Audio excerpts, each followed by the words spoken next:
सगळ्या लोकांची बैठक एकत्रितपणे झाली।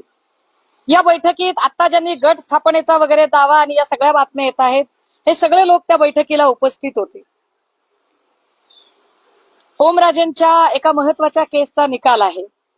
निकाल 20 तारखेला येणार आहे। निकालावर का बरं हे सगळं अवलंबून असावं? निकालामध्ये असा काही शब्द दिलाय का? कदाचित निकालामध्ये अशी काही आश्वस्तता आहे का की आम्ही तुमचा पारंपरिक राजकीय विरोधक, तुमची कायमची डोकेदुखी संपवून टाकू, तुम्हाला तुमचा राजरस्ता मोकळा असेल, असा काही शब्द मिळालेला आहे का? नागेश पाटील आष्टीकर बद्दल मी बोलावं तेवढं थोडं आहे, कारण नागेश पाटील आष्टीकर त्यांना असं वाटतं की ते सगळ्यात मोठे तिस्मार खान आहेत। परंतु नागेश पाटील आष्टीकरांच्या गेल्या 2 महिन्यांपासून चाललेल्या जेवणावळी असतील, बैठका असतील, या सगळ्यांच्या बातम्या आमच्यापर्यंत पोहोचत होत्या। मी दिल्लीत नसले तरी दिल्लीत तुमचे 500 असतील, आमचे 50 तरी असतील।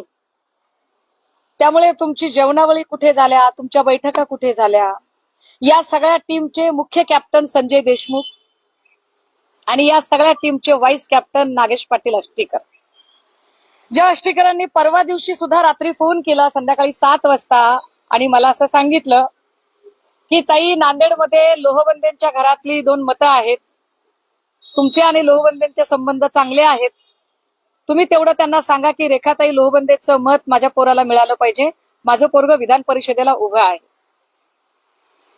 सगळं काही समजून उमजून सुद्धा मी नागेश पाटलांचं बोलणं ऐकत होते, कारण नागेश पाटील चक्क लोकांना वेडं समजून वेड्यात काढण्याचा प्रयत्न करतायत।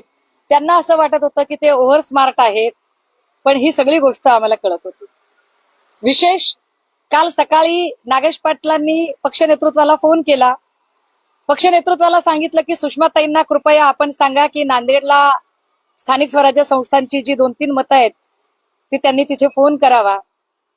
जे लोक म्हणतात की पक्ष नेतृत्व संपर्कात नव्हतं, तर मग पक्ष नेतृत्वाने तातडीने मला फोन कसा केला? नागेश पाटलांच्या संपर्कात एवढं सगळं होऊन नागेश पाटील आपल्याशी बैमानी करणार आहेत हे माहीत असून सुद्धा पक्ष नेतृत्वाने नागेश पाटलांना शब्द दिला की हो, मी सुषमाताईंशी बोलतो। पक्ष नेतृत्वाने मला फोन केला, सांगितलं की ताई नांदेडमध्ये फोन करा। मला हे सगळं समजत होतं, तरीही माझ्या नेतृत्वाला मी किती दुखवायचं, माझ्या नेतृत्वाला अजून मी किती वेदना द्यायच्या, हे समजून उमजून मी त्यांच्याशी काहीही न बोलता म्हटलं, सर होय मी बोलते, मी सांगते सर त्यांना।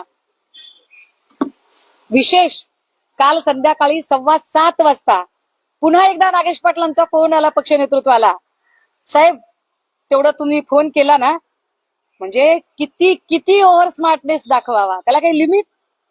म्हणजे जे लोक म्हणतात की पक्ष नेतृत्वाचा संपर्क वगैरे, अरे दादा हो, सगळ्यांचा संपर्क होता, पण जर इतकं जर गोड बोलून जर लोक शांतीत क्रांती करत असतील, ह्याला क्रांती म्हणत नाही, त्याला चापलुसी म्हणतात। नागेश पाटलांचे काही आडाखे असतील, संजय देशमुखांचे आडाखे तर अगदी खूप बाळाचे पाय पाळण्यात दिसतात म्हटल्यासारखे ते आधीपासून कळत होते। आणि या सगळ्यांनी साईबाबाची शपथ घेणारा गृहस्थ, जिकडे गुलाल तिकडे चांग भलं, कार्यक्रम यशस्वी झाला तर सगळ्यात पहिला मी मी मी म्हणणार, कार्यक्रम जर यशस्वी नाही झाला तर मी नव्हतोच असे म्हणून बाजूला होणार, अशा पद्धतीचा साईबाबाची शपथ घेणारा तो प्राणी। हे सगळेच लोक, या सगळ्या लोकांच्या हालचालींवर आम्ही 2 महिन्यांपासून बारीक लक्ष ठेवून होतो। कदाचित संजय देशमुखांना राज्यमंत्री पद खुणावत आहे का? संजय दिना काय, म्हणजे एसआरएचे खूप सारे मुंबईत प्रकल्प चालू आहेत, नेमकं कुणाचं काय ते अजून कळायचं बाकी आहे। परंतु कुणाच्या मनात काय आहे, अंदर क्या है बाहर क्या है, सब पब्लिक जानती है। पण या पत्रकार परिषदेच्या माध्यमातून महाराष्ट्रातल्या तमाम शिवसैनिकांना मी आवर्जून सांगितलं पाहिजे की या वेळेचं केलेलं मतदान हे नव्या नावासकट, नव्या चिन्हासकटचं मतदान होतं, ते धनुष्यबाणावरचं मतदान नव्हतं। या मतदानामध्ये शिंदे किंवा शिंदेचे सहकारी नव्हते। या मतदानाच्या वेळेला फडणवीस, भाजपा किंवा त्यांच्या कुठल्याही स्वायत्त यंत्रणा मदतीला नव्हत्या किंवा अजून कोणीच नव्हतं। हे मतदान आम्ही आमच्या ताकदीवर घेतलेलं मतदान होतं। हे मतदान शिवसैनिकांचं मतदान होतं. शिवसैनिकांनी रक्ताचं पाणी करून 9 खासदार आणि 20 आमदार निवडून आणलेले. त्यामुळे शिवसैनिकांना पूर्ण अधिकार आहे या लोकप्रतिनिधींच्या घरात घुसून त्यांना जाब विचारायचा. आणि शिवसेना स्टाईल घरात घुसलं पाहिजे एकेकाच्या, आणि घरात घुसून जाब विचारला पाहिजे की तुम्हाला असं काय कमी पडलेलं होतं. चिन्ह नवीन असताना एका नव्या चिन्हाला ब्रँडिंग करायचं काम इथल्या फाटक्या शिवसैनिकांनी केलंय. एका नव्या चिन्हाला नव्या नावाला घेऊन त्याचा ब्रँड बनवण्याचं काम इथल्या फाटक्या आणि उपाशी पोटी काम करणाऱ्या शिवसैनिकांनी केलंय. त्यामुळे शिवसैनिकांना घरात घुसून जाब विचारायचा अधिकार आहे आणि घरात घुसून जाब विचारला पाहिजे. आणि या सगळ्या ज्यांना वाटतंय की आपण फार मोठा तीर मारलाय त्या सगळ्यांचे फोन नंबर आम्ही सगळ्या शिवसैनिकांना देत आहोत.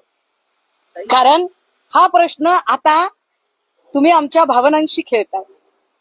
इजा झाला बिजा झाला, 2 वेळेला भाजपामध्ये एवढी ऐपत नाहीये का की स्वतःचे नेते तुम्ही घडवावे.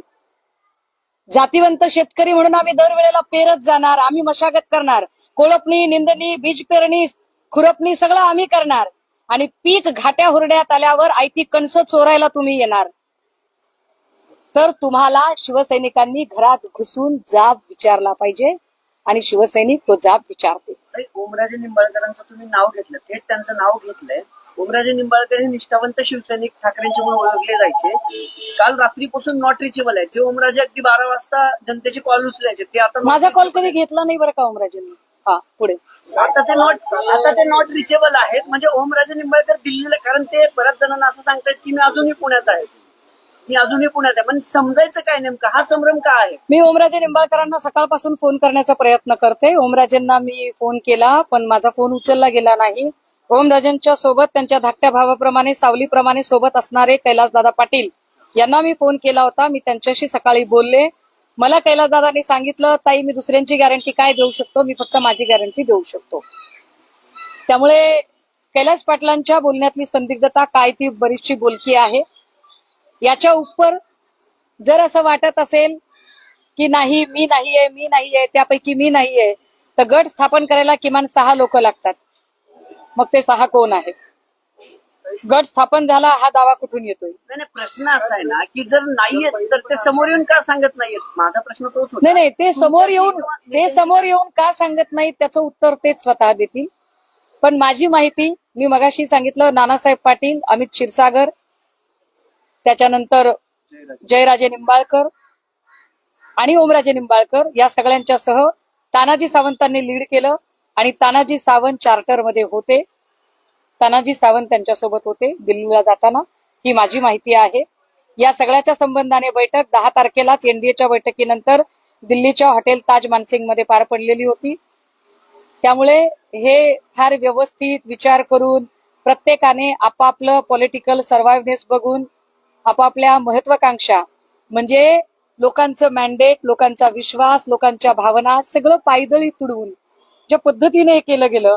पण या सगळ्यातनं मला फडणवीसांना पुन्हा एकदा हे आवर्जून मी फडणवीसांना सांगितलं पाहिजे की फडणवीसजी, तुमच्या प्रचंड सत्ताकांक्षा होत्या, पण आता जे काही झालं त्यानंतर महाराष्ट्रातला मराठी माणूस पुढची 20 वर्ष तरी पंतप्रधान होत नसतो. कारण तुम्हाला अडवण्यासाठीचा जो स्पीड ब्रेकर आहे तो दिल्ली ते नागपूर व्हाया दरे जबरदस्तपणे टाकलेला आहे. हा स्पीड ब्रेकर शिंदे सेना ज्यांनी जन्माला घातली आणि शिंदे सेनेची सरोगेट मदर म्हणून तुमच्याच पक्षाचे नेते जे दिल्लीत वावरतात त्यांनी टाकलेला आहे. फडणवीसजी, तुम्ही जो भस्मासूर तुमच्या मुख्यमंत्री पदासाठी जन्माला घातला होता तो भस्मासूर आता तुमच्या डोक्यावर हात ठेवेल इतका बळकट झालेला आहे. त्याची काळजी तुम्ही करा. कारण मेलेलं कोंबडं आगीला भीत नाही, असेही आम्ही एकदा होरपळून निघालेलो आहोत आणि सत्तेशिवाय राहायचं ठरवलं.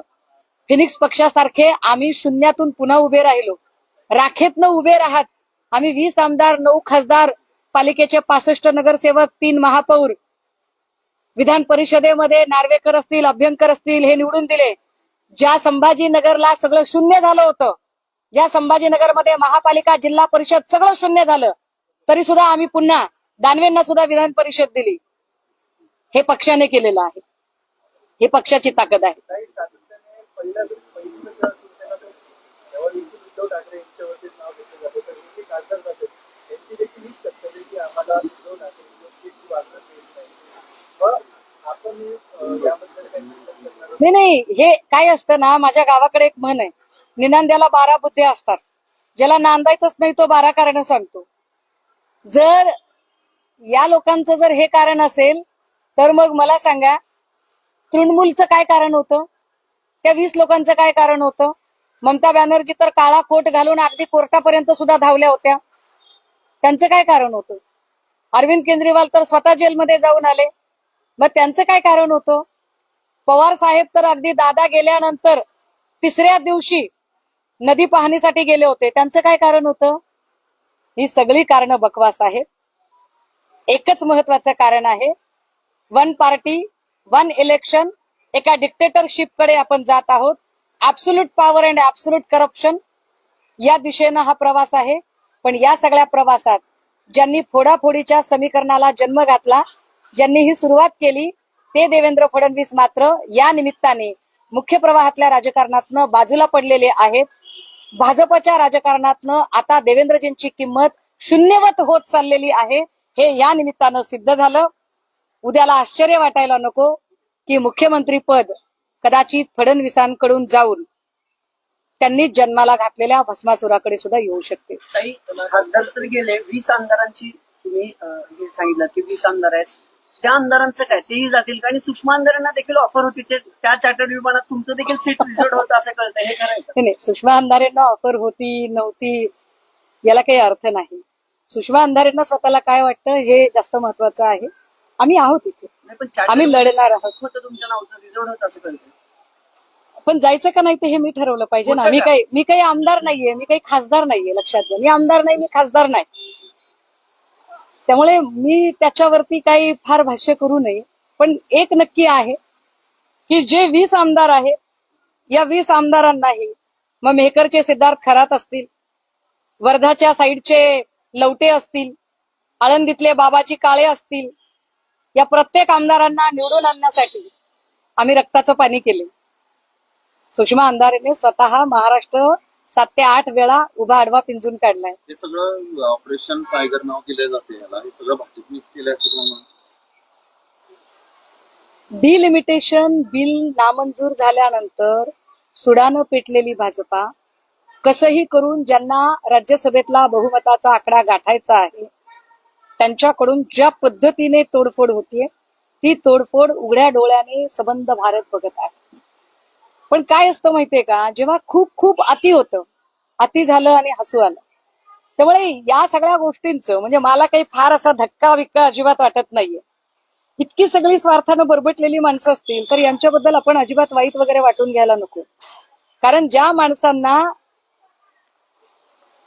जून महिनाच होता, तोही 4 वर्ष झाली त्याला, त्या जून महिन्यातच जेव्हा ही सगळा पहिला विश्वासघात झाला, एका मोठ्या शस्त्रक्रियेनंतर उद्धव ठाकरे घराबाहेर पडले, महाराष्ट्र पिंजून काढला, एका दिवसात 6-6, 7-7 सभा केल्या, नव्या चिन्हासकट या सगळ्या लोकांना निवडून आणलं.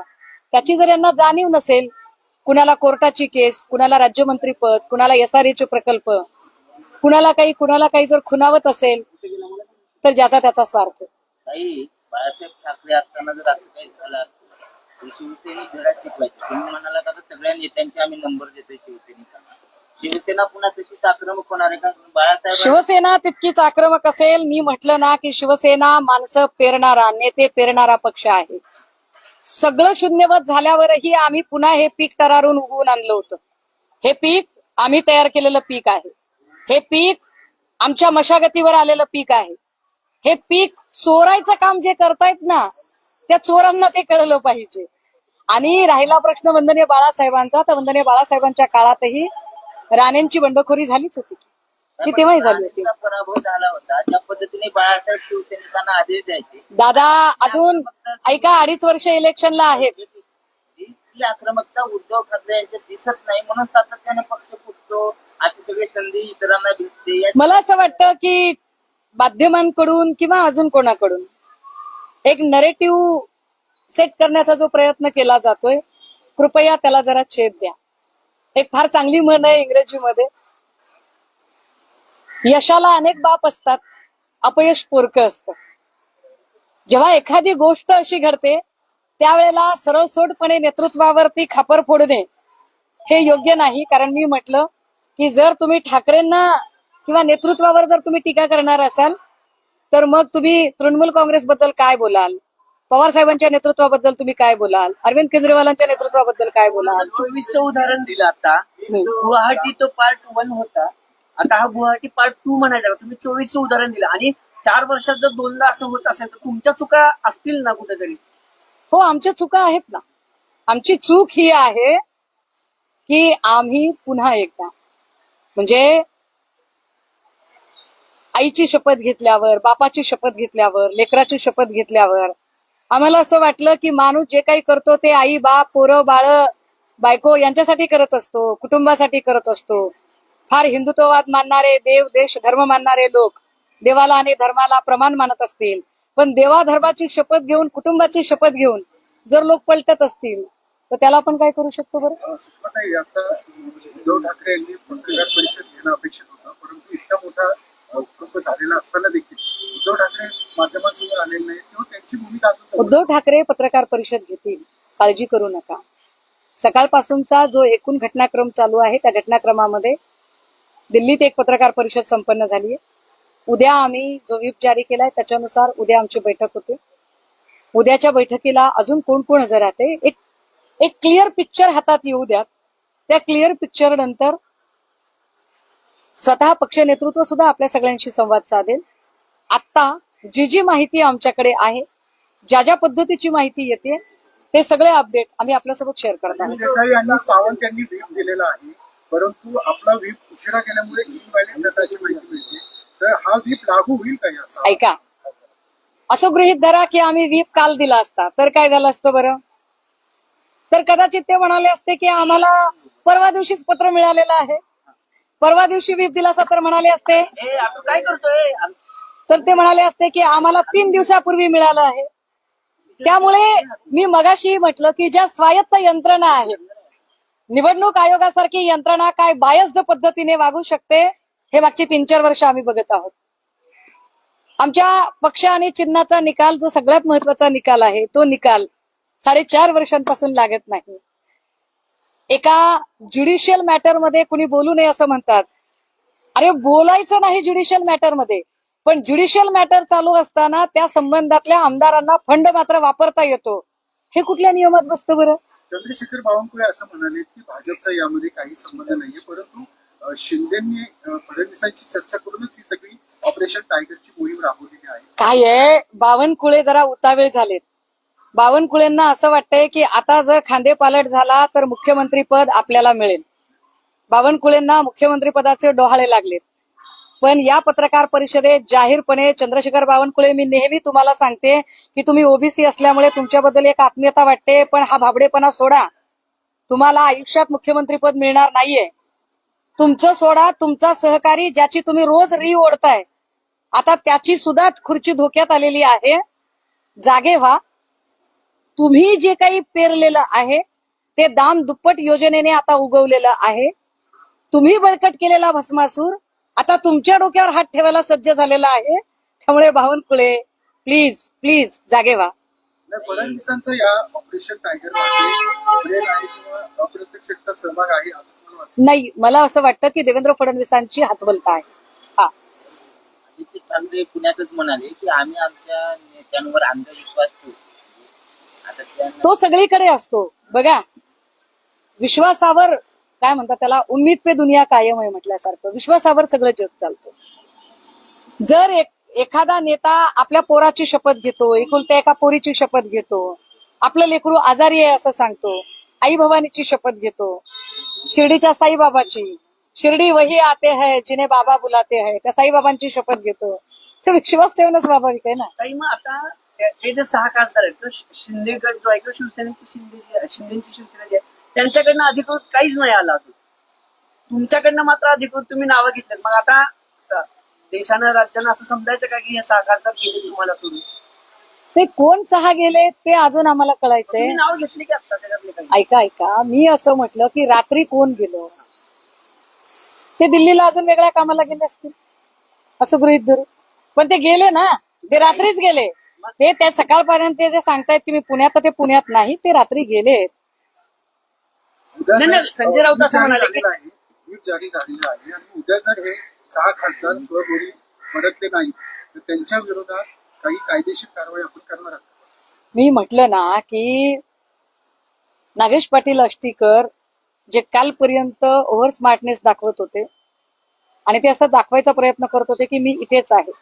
अगदी कालही ते बोलताना म्हणाले की साहेब माझी सही तिकडे कोणी करू शकतं बरं का, मी घरीच आहे. म्हणजे म्हणजे याला खूपच तयारीचा माणूस लागतो. नागेश पाटील आष्टीकर म्हणजे फुल तयारीचा माणूस. परंतु याची कुणकुण आम्हाला जेव्हापासून लागली तेव्हापासून आम्ही आमच्या ज्या काही लिगल गोष्टी आहेत त्यावर काम सुरू केलं होतं. आमच्या कायदेशीर बाबी आणि त्या संबंधाने कामकाज बघणारे खासदार अनिल भाऊ हे त्या संबंधाने दिल्लीमध्ये सातत्याने वेगवेगळ्या कायदे तज्ञांशी बोलत होते. त्यानुसार आम्ही कायदेशीर पावलं उचललेली आहेत. व्हीप जारी झालेला आहे आणि त्याच्या इतर अजून जे लिगल आस्पेक्ट आहेत मला कल्पना आहे. मी हे सगळं बोलल्यानंतर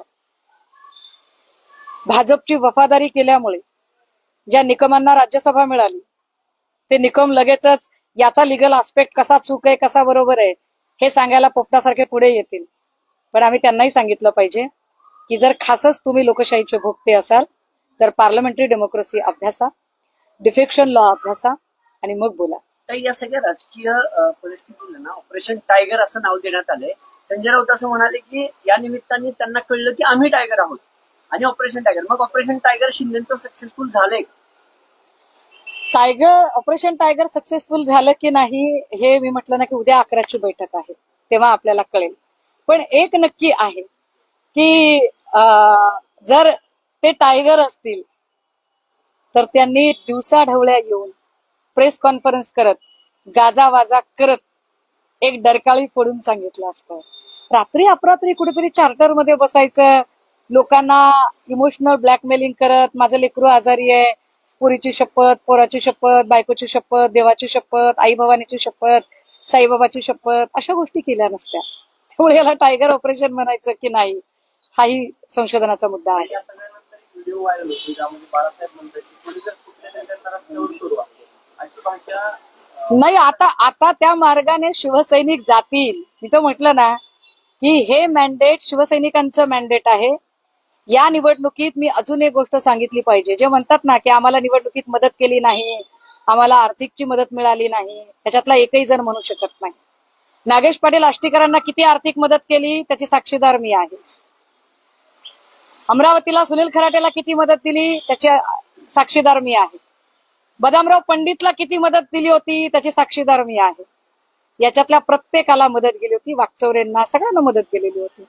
त्यामुळे यांना सगळ्या प्रकारे मदती पोचलेल्या आहेत. आता एवढं सगळं होऊन एका नवीन चिन्हावर एवढी मेहनत घेऊन ज्या शिवसैनिकांनी दिवस रात्र मेहनत घेऊन, काही शिवसैनिक तर बिचारे पदाशिवाय काम करणारे आहेत. आमच्या सोशल मीडियासाठी काम करणारे सगळे लोक उत्स्फूर्तपणे काम करतात. हे उत्स्फूर्तपणे काम करणारे जे लोक आहेत, ज्यांनी हे जनमत तयार करायला मदत केली, त्या सगळ्या शिवसैनिकांना बेशक हा अधिकार आहे की त्यांनी लोकप्रतिनिधींच्या घरात घुसून जाब विचारला पाहिजे. प्रश्न हाच आहे, बाळासाहेबांनी ज्या प्रकारे सांगितलं होतं की अशा प्रकारे करा म्हणून, उद्धवसाहेब काही सांगत नाही, उद्धवसाहेब बोलत नाहीत, आक्रमक भूमिका घेत नाहीत, म्हणून वाटत नाही की सगळं होतं. अच्छा, म्हणजे एखाद्याचा चांगुलपणा हा तुम्ही त्याचा दुर्गुण ठरवता, एखाद्याने दाखवलेला विश्वास हा त्याचा दोष तुम्ही समजता. म्हणजे फडणवीसांनी दाखवलेला कपटीपणा हा फडणवीसांचा गुणवत्ताधारक गुण आहे असं तुम्ही समजता. वा, धन्यता आहे.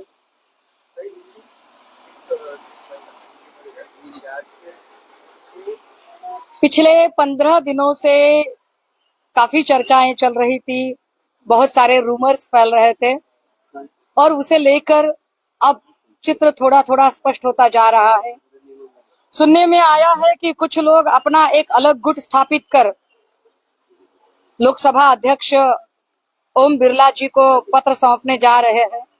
किंतु जैसे ही यह चर्चा हम तक पहुंची, हमने इस पर कानूनन कार्रवाई के बारे में सोचना, समझना और उस पर काम करना उचित समझा और इसी को लेकर पिछले 3-4 दिनों से हमारे नेता अनिल भाऊ देसाई, हमारे संसदीय नेता अरविंद भाई सामंत, हमारे पार्टी के नेशनल स्पीकर संजय राउत जी, इन्होंने कुछ कानूनन कार्रवाई के तौर पर पुख्ता कदम उठाए हैं।